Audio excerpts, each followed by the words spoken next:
પાવાગઢમાં પ્રથમ નોરથી જ નવરાત્રીને લઈ યાત્રાધામ પાવાગઢ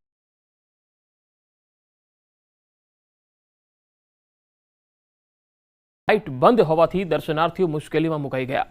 અંધારા વચ્ચે માઈ ભક્તો મોબાઈલ ટોર્ચના સહારે પગથિયા ચડી મંદિર સુધી જવા મજબૂર બન્યા હતા। જ્યારે તંત્ર દ્વારા સુચારું આયોજન કરાયું હોવા છતાં લાઇટના બલ્બ શોભાના ગાંઠિયા સમાન બની ગયા। ડુંગર ચડવાના પગથિયામાં પાણીના નિકાલ માટેની ગટર પણ ખુલ્લી જોવા મળી, જેથી ઘણા ભક્તો અંધારામાં પટકાયા હતા। ત્યારે તંત્રની કામગીરી સામે લોકોમાં ભારે રોષ છે। તો યાત્રાધામ પાવાગઢ કે જ્યાં મોટી સંખ્યામાં ભક્તો નવરાત્રી દરમિયાન આવતા હોય છે, ત્યાં રાત્રે અંધારપટ છવાઈ ગયો। પગપાળા પથ પર મોટી સંખ્યામાં લોકો ચાલીને જતા હોય છે અને ડુંગર ઉપર ચડતા હોય છે, પરંતુ તસવીરોમાં તમે જોઈ શકો છો કે લાઇટ નથી। અચાનક લાઇટ જતી રહી અને લોકો મોબાઈલ ટોર્ચના સહારે ચડવા મજબૂર બન્યા। બે તસવીરો બતાવીએ છીએ। એક તરફ ગિરનાર પર જે વીજળી છે એ જોઈ શકાય છે। તમે ગિરનાર પર જોઈ શકો છો કે ત્યાં વીજળીનું કામ શરૂ થયું અને 11 કેવી વોટની વીજળી લાઇનનું જે છે એ લોકાર્પણ કરવામાં આવ્યું। તો બીજી તરફ પાવાગઢ કે જે શક્તિપીઠ કહેવાય છે, ત્યાં પર્વત પર અંધારપટ છવાયેલો છે।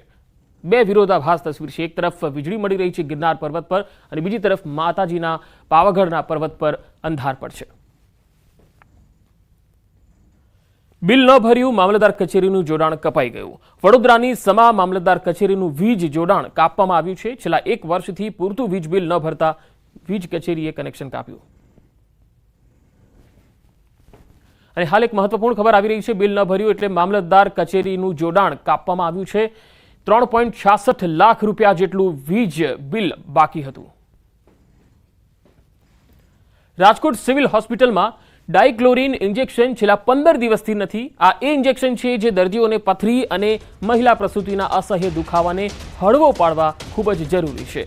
ડાયક્લોરીન ઇન્જેક્શન ન હોવાના કારણે પેરાસિટામોલના ઇન્જેક્શન આપીને દર્દીઓને સારવાર અપાઈ રહી છે। આવું પહેલીવાર નથી બન્યું કે હોસ્પિટલમાં દવાનો અભાવ હોય। આવું અગાઉ પણ બની ચૂક્યું છે। જો કે હાલ ડાયક્લોરીન ઇન્જેક્શનનો જથ્થો મેળવવા માટેની પ્રક્રિયા હાથ ધરાઈ છે।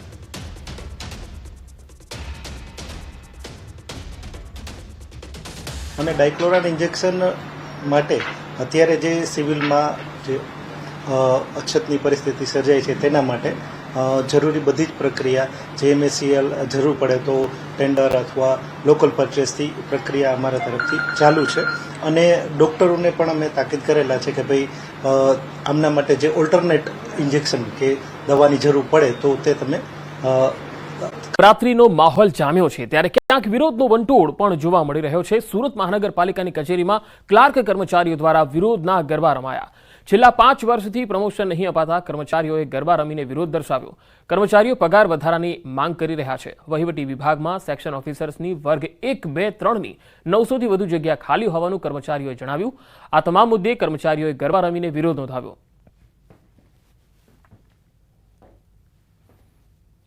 તો સુરત મનપા કચેરીમાં વિરોધના ગરબા પણ રમાયા હતા। અહીંયા બે અલગ અલગ તસવીરો આપણે બતાવીશું। નવરાત્રીમાં એક તરફ ગરબાનો માહોલ છે, લોકો ગરબા રમવા માટે ખેલૈયાઓ થનગની રહ્યા છે। મહીસાગરની એક તસવીર પણ અમે આપણે બતાવી રહ્યા છીએ, જ્યાં દૂધના ભાવ વધારાને લઈને મહિલાઓ માથે ગરબે લઈ અને કલેક્ટર કચેરી રજૂઆત માટે પહોંચી હતી, કારણ કે 2 ભાવ અહીંયા દૂધના ચૂકવાઈ રહ્યા છે, જેનો વિરોધ છે। અને બીજી તસવીર સુરતમાં છે, જ્યાં મનપાના કર્મચારીઓએ વિરોધ કર્યો। વડોદરા ગરબા ફેસ્ટિવલમાં નો તિલક નો એન્ટ્રી। ગ્રાઉન્ડમાં પ્રવેશતા પહેલા ખેલૈયાઓ માટે તિલક ફરજિયાત। આયોજકોએ તિલક માટે અલગ કાઉન્ટર બનાવ્યું। ખેલૈયાઓ તિલક લગાવીને ગરબે ઝૂમ્યા। વડોદરામાં યુનાઇટેડ વે ગરબા મેદાન પર ખેલૈયાઓને થયો કડવો અનુભવ। વરસાદી પાણીના કારણે મેદાન પર કીચડનું સામ્રાજ્ય। પહેલા નોરતે ગરબા વગડતા ખેલૈયાઓએ વિડીયો વાયરલ કરી વ્યથા ઠાલવી। 5,000 રૂપિયા વસૂલતા હોવા છતાં સુવિધાના નામે મીંડું। મોડે સુધી ગરબા રમવા પર હર્ષ સંઘવીનો વિરોધીઓ પર તંજ। કહ્યું મોડે સુધી ગરબા રમવાની છૂટ આપી તો અમુક લોકોના પેટમાં દુખવા માંડ્યું। ગુજરાતમાં નહીં તો શું પાકિસ્તાનમાં જઈને અમારે ગરબા રમવાના। ગાંધીનગરના થનગનાટ ગરબા મહોત્સવમાં ગૃહમંત્રી હર્ષ સંઘવી રહ્યા હાજર। પહેલા નોરતે હર્ષ સંઘવીએ ખેલૈયાઓનો ઉત્સાહ વધાર્યો। થનગનાટ ગરબા મહોત્સવમાં મોટી સંખ્યામાં ઉમટેલા ખેલૈયાઓ ગરબાની ધૂમ મચાવી। ગરબાના સમય વધારવાની વાતથી રાજકારણમાં ગરમાવો। 5 વાગ્યા સુધીની છૂટની વાત પર બોલ્યા જ્ઞાનીબેન। કહ્યું ગુજરાતમાં 12 વાગ્યા સુધી ગરબા યોજવા પર બરાબર હતું। ગૃહ ખાતું કાયદો વ્યવસ્થા જાળવવા સક્ષમ નથી। યુવાધનમાં બદી ન આવે તે જોવાની જવાબદારી આપણે। ભૂપેન્દ્રભાઈ પટેલ મારા સાથી સંસદ સભ્ય અને આજના કાર્યક્રમના ઉત્સવ મૂર્તિ શ્રી નરહરિભાઈ અમીન, મારા સાથી સંસદ સભ્ય શ્રી પરિમલભાઈ નથવાણી, શ્રી ઘનશ્યામભાઈ, શ્રીમતી નીતાબેન, વરુણ અમીન, મંચ પર ઉપસ્થિત અન્ય મહાનુભાવ અને આ સભાગારમાં ઉપસ્થિત સૌ ભાઈઓ બહેનો, નમસ્કાર.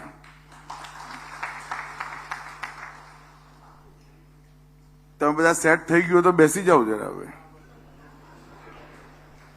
પહેલા અહીંયા ઉભો રહીને જ બોલવાનો છું, એટલે હવે એંગલ સેટ કરીને બેસી તું.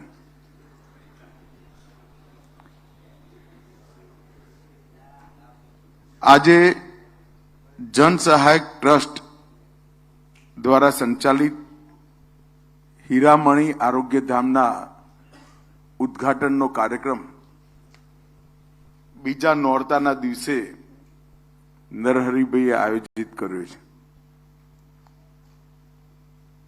રાજનીતિમાં ઉતાર ચઢાવ ઘણા બધાના જીવનમાં આવે, નરહરિભાઈના જીવનમાં પણ આવ્યા, પરંતુ સતત કાર્યરત રહી કોઈને કોઈ માધ્યમથી સમાજની સેવા કરવી, લોકોની સેવા કરવી અને સમસ્યાઓનું નિરાકરણ કરવું બહુ ઓછા લોકો કરી શકતા હોય છે. નરહરિભાઈ, તમે એને સાતત્યપૂર્ણ તરીકે પહેલા ક્રિકેટ એસોસિએશનના માધ્યમથી ગુજરાતભરના ખેલાડીઓને સારી માળખાકીય સુવિધાઓ ઊભી કરવી, પછી શિક્ષાના સાથે સ્કૂલના માધ્યમથી જોડાઈ લગભગ 4000 બાળકોને એક સારું શિક્ષણ, ન કેવળ શિક્ષણ, બાળકોના સર્વાંગીણ વિકાસ માટે તમે પ્રયત્ન કર્યો. ઘરડા ઘર પોતાના વતનની અંદર આ હોલ બનાવવાનો, અન્નપૂર્ણા ટ્રસ્ટ અનેક ગતિવિધિઓ સાથે જોડાયા પછી અંતે માતા પિતાની સ્મૃતિમાં આ હીરામણી આરોગ્યધામનું નિર્માણ એ ખૂબ અભિનંદનીય અને જેના માટે નરહરિભાઈને અભિનંદન આપવા પડે એવી ગતિવિધિ છે. આપણે સૌ જાણીએ છીએ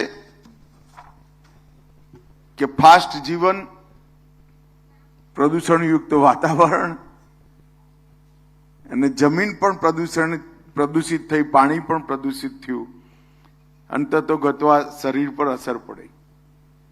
અને એ વખતે અનેક પ્રકારના એવા જિદ્દી રોગો જેની લાંબી સાતત્યપૂર્ણ ટ્રીટમેન્ટની જરૂર પડી.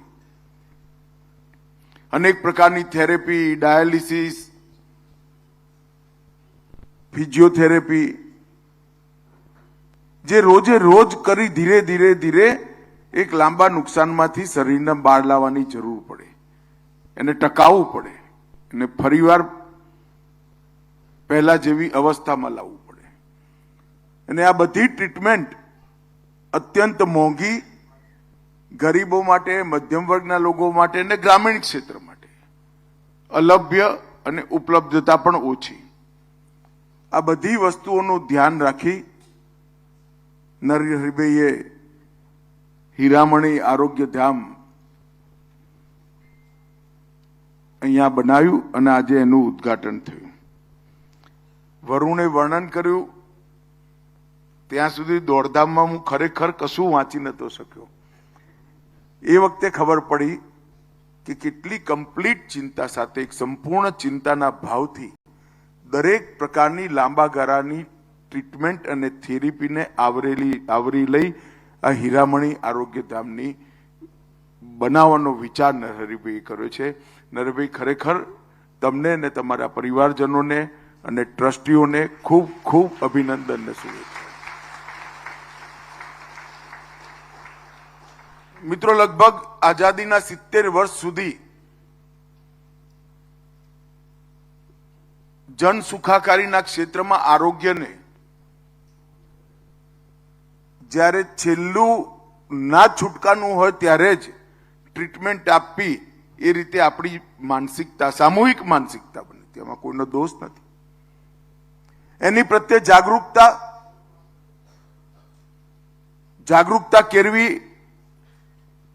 એ પછી પણ જો કોઈ આરોગ્ય કોઈનું કથરે તો એના આરોગ્યની વ્યવસ્થા, ઉપચાર, અનેક પ્રકારના પાસાઓને આવરી લેવાની જરૂર હતી, પણ આઝાદીના 70 વર્ષ સુધી એ ન થયું. હું તો બહુ નાનપણથી સામાજિક કાર્યકર્તા, રાજનીતિક કાર્યકર્તાના રૂપમાં કામ કરું છું. સમાજની અંદર આવતા પરિવર્તનોનો બારીકીથી અભ્યાસ પણ કરું છું. નરેન્દ્રભાઈએ એકદમ બારીકીથી આખી સમસ્યાનો અભ્યાસ કરી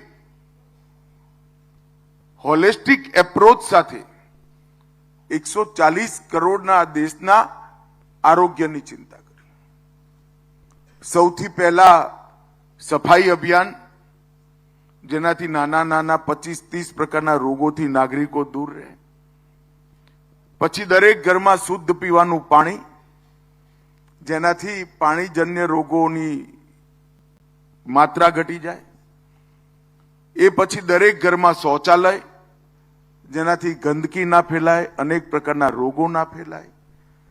એ પછી યોગ, અને યોગ દિનની શરૂઆત સાથે જ નિયમિત વ્યાયામ અને યોગને એમને લગભગ સમગ્ર વિશ્વની અંદર પોપ્યુલર કર્યું, લોકપ્રિય કર્યું, અને યોગ પ્રત્યેની, વ્યાયામ પ્રત્યેની જાગૃતતા વધારી, અને એનાથી પણ રોગોને રોકવાની શરૂઆત કરી.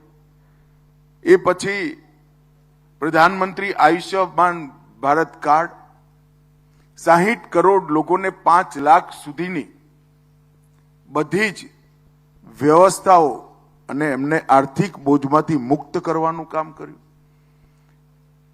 5 લાખ સુધીનો ઈલાજ થાય, પણ ઇન્ફ્રાસ્ટ્રક્ચર ના હોય તો શું થાય? ઇન્ફ્રાસ્ટ્રક્ચર બનાવવા માટે મેડિકલ કોલેજોનું જારું કર્યું. એક મેડિકલ કોલેજ બનાવે એટલે 14 વિભાગની ફ્રી મેડિકલની હોસ્પિટલ ઓટોમેટિક બની જાય. એટલે ખાલી સીટો નથી વધારી, દેશમાં એટલી સંપૂર્ણ medical hospital free of cost બનાવવાનું કામ ઓટોમેટિકલી થઈ ગયું. અને હવે લક્ષ્ય રાખ્યું છે કે આવનારા 10 વર્ષમાં બીજી 75,000 મેડિકલ સીટો વધારવાનું. એની સાથે સાથે પીએચસી, સીએચસી નું અપગ્રેડેશન. આ બધું થયા પછી દવાઓ મોંઘી હોય તો શું થાય? એટલા માટે જેનરિક દવાઓની દુકાનોનું એક જારું ગૂંથ્યું. લગભગ 10% થી 30%માં દરેકે દરેક ગંભીર પ્રકારના રોગોની દવા સસ્તામાં મળી જાય એ પ્રકારની વ્યવસ્થા કરી. અને અંતે ફિઝિકલ ફિટનેસ માટે રમતગમતની વ્યવસ્થા, અને રમતગમત માટે યુવાનોને જોડવાની વ્યવસ્થા. આ સમગ્ર ચક્ર લગભગ 37 જુદા જુદા પ્રકારની યોજનાઓમાંથી બન્યું. અને 37 યોજનાઓ જ્યારે જાહેર થઈ ત્યારે બધાને લાગ્યું કે એક એક યોજનાઓ છે. જ્યારે 37 યોજનાઓનું ચક્ર પૂરું થયું ત્યારે ખબર પડી કે 140 કરોડ નાગરિકોના આરોગ્યની સંપૂર્ણ વ્યવસ્થા આ 37 યોજનાઓથી થઈ છે. એક રાજનેતા સંવેદનશીલતાની સાથે, દૂરદર્શિતાની સાથે સમાજ જીવનના પોતાના અનુભવનો યોજનાઓ બનાવી સમાજના દુઃખના નિવારણમાં કઈ રીતે ઉપયોગ કરી શકે એનું આ આદર્શ ઉદાહરણ છે. આવું અનેક ક્ષેત્રોમાં થયું છે. અને કેટલીય ચીજો છે. હું અત્યારે ગણાવવા જઉં તો 2 કલાક લાગે. ના મારી જોડે ટાઈમ છે, ના તમારી જોડે ટાઈમ છે. દરેક ઘરમાં ગેસનું સિલિન્ડર આપ્યું, બધાને લાગ્યું કે ભાઈ સુવિધા આપી. પરંતુ ધુમાડાવાળા ચૂલાથી બહેનોના ફેફસા 50 વર્ષની ઉંમર થતા થતા ખતમ થઈ જતા હતા. આંખની જ્યોતિ, એમની દ્રષ્ટિ જતી રહેતી. આવી અનેક ચીજોને લોકોના આરોગ્ય સાથે જોડવાનું કામ કર્યું. અને એની સાથે સાથે માળખાકીય સુવિધાઓ પણ ઊભી કરી. આજે ઇન્ડોર પેશન્ટ તરીકે અનેક પ્રકારની સુવિધાઓ દેશની અંદર ઉપલબ્ધ છે, પણ રોજ લેવાની ટ્રીટમેન્ટ, જેમ ભૂપેન્દ્રભાઈએ કહ્યું કે કિડનીનો રોગ હોય ડાયાલિસિસ લેવું પડે, નિયમિત લેવું પડે, એની દિવસોના અંતર પણ ઘટતા જાય જ્યાં સુધી કિડની ટ્રાન્સપ્લાન્ટ ના થાય ત્યાં સુધી, અને એની સુવિધા નજીકમાં નજીક હોય, સસ્તામાં સસ્તી હોય તો ગરીબથી ગરીબ વ્યક્તિને એનો ફાયદો મળી શકે. ફિઝિયોથેરેપી અનેક પ્રકારના અનુસંધાનો સમગ્ર વિશ્વની અંદર થયા. શરીરના લગભગ 140 સ્નાયુઓ માટે ફિઝિયોથેરેપીની વ્યવસ્થાઓ ઊભી થઈ, એના સાધનો બન્યા, પરંતુ એની ઉપલબ્ધતા હજી આપણા દેશમાં પાંગરી હતી. હું અત્યારે એક સેન્ટર જોઈને આવ્યો, થોડું અલપ જલપમાં જોયું, કોઈક દિવસ શાંતિથી આવીશ, પરંતુ નરહરીભાઈએ અલભ્ય હોય એવા ફિઝિયોથેરેપીના સાધનો અને બધી થેરેપીના સાધનો બહુ જ સસ્તા દરે લોકોને ઉપલબ્ધ થાય એવી વ્યવસ્થા કરી છે. આજે ખરેખર મને આનંદ છે. મેં હા તો પાડી હતી નરહરીભાઈના દબાણમાં આવવાની, પણ નરહરીભાઈ સારું કર્યું, આ શુભ કાર્યમાં તમે મને જોડ્યો, અને મારું પણ એની અંદર એક પ્રકારથી જાણકારી વધી અને જોડાવાનું પણ થયું. મિત્રો, સાર્વજનિક જીવનમાં પદનું મહત્વ નથી. સાર્વજનિક જીવનમાં સક્રિયતા અને ઉદ્દેશોનું મહત્વ છે. ઉદ્દેશ લોકોનું ભલું કરવાનો હોય અને પદ વગર સક્રિય રહેવાની જો હોશ હોય તો સાર્વજનિક જીવનમાં ક્યારેય કોઈ વ્યક્તિ ઇરિલેવન્ટ, કાલબાહ્ય ના થાય. એનું આદર્શ ઉદાહરણ નરહરીભાઈ છે, અને આજે એમને પોતાના માતૃસ્થાનની અંદર, પોતાના ગામની અંદર, અડાલજની અંદર આ એક સુંદર સેન્ટર ઊભું કર્યું છે. આ પરિવારના સ્મૃતિમાં હીરામણી આરોગ્યધામ બનાવ્યું. મારી સૌને ખૂબ ખૂબ શુભેચ્છાઓ છે, અને મને અહીંયા બોલાવી આની અંદર એક પ્રકારથી જાણકારી પણ મળી અને ઇન્વોલ્વ પણ કર્યો. એ બદલ આપ સૌનો હૃદયપૂર્વક ખૂબ ખૂબ આભાર. વંદે માતરમ. ભારત માતા. આભાર અમિતભાઈ શાહ સાહેબ. હવે આભાર વિધિ માટે જન સહાયક ટ્રસ્ટના પ્રમુખ અને રાજ્યસભાના સાંસદ શ્રી નરહરીભાઈ અમીનને વિનંતી કરું. ગાંધીનગર લોકસભાના સભ્ય અને ભારત સરકારના ગૃહ અને સહકાર મંત્રી આદરણીય મુરબ્બી અમિતભાઈ શાહ, રાજ્યના મુખ્યમંત્રી આદરણીય મુરબ્બી ભૂપેન્દ્રભાઈ પટેલ, રાજ્યસભાના સભ્ય આદરણીય મુરબ્બી પરિમલભાઈ નથવાણી, આ ત્રણેય આગેવાનો, ત્રણેય અમારી સાથે સંકળાયેલા રાષ્ટ્રીય નેતાઓ